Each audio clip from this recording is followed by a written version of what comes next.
আজকে অষ্টম শ্রেণীর বাংলা ক্লাসের কবিতা অংশের বাংলাদেশের বিদ্রোহী কবি কাজী নজরুল ইসলামের নারী কবিতা নিয়ে আমরা হোয়াইট বোর্ডে ডায়াগ্রাম সাজিয়েছি। বিদ্রোহী কবি কাজী নজরুল ইসলামের নারী কবিতাটি আমরা হোয়াইট বোর্ডে ডায়াগ্রাম সাজিয়েছি। সেই ডায়াগ্রামের মাধ্যমে আমাদের আজকের ক্লাস নারী কবিতা। সেই নারী কবিতা আমাদের ক্লাসে যারা আছে, আমাদের সকল ছাত্রছাত্রীরা, তারা সুন্দরভাবে সেই কবিতাটি হোয়াইট বোর্ডে ডায়াগ্রামের মাধ্যমে বুঝবে।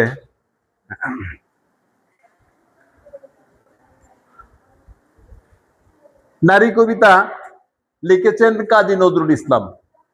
আমাদের বাংলাদেশের বিদ্রোহী কবি কাজী নজরুল ইসলাম 1999 সনে জন্ম, 1976 সনে আমাদের জাতীয় কবি বিদ্রোহী কবি কাজী নজরুল ইসলাম মৃত্যুবরণ করেন। সেই বিদ্রোহী কবি কাজী নজরুল ইসলামের উপাধি যদি আমরা সাহিত্য জগতে দেই, ওনার উপাধি আমরা বলে শেষ করতে পারবো না। কারণ উনি বাংলা সাহিত্য জগতের একজন সাম্যবাদী কবি, সাম্যের কবি। উনি বাংলাদেশের জাতীয় কবি, উনি বাংলার বিদ্রোহী কবি, প্রতিবাদী কবি। উনি বাংলার সাহিত্য জগতের গজল সম্রাট। বহু গজল, হাম, নাত উনি রচনা করেছেন, যে কারণে ওনাকে ইসলামী কবিও বলা হয়, ইসলামী গজল সাহিত্যের কবিও বলা হয়।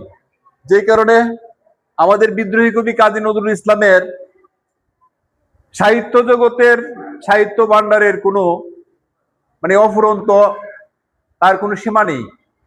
সেই বিদ্রোহী কবি কাজী নজরুল ইসলাম বাংলাদেশের জাতীয় কবি। তিনি একটি কবিতা, বিদ্রোহী কবিতা লিখে সারা বিশ্ব জুড়ে সারা জাগিয়েছিলেন, সারা বাংলাদেশ জুড়ে সারা জাগিয়েছিলেন। যেই কারণে ওনার উপাধি বিদ্রোহী। আমরা শুনি একটু। বিদ্রোহী কবি কাজী নজরুল ইসলাম বাংলাদেশের নাগরিকত্ব লাভ করেন কত সালে? 1976 সনে। 1976 সনে বিদ্রোহী কবি কাজী নজরুল ইসলামকে সাম্যের কবি বলা হয়, কারণ এই নারী কবিতায় উনি লিখেছেন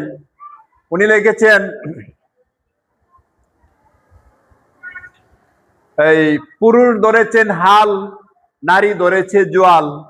এভাবে আমাদের কি করছে? আদিম যুগের মানুষ সমান অধিকার, নারী পুরুষ সমান অধিকার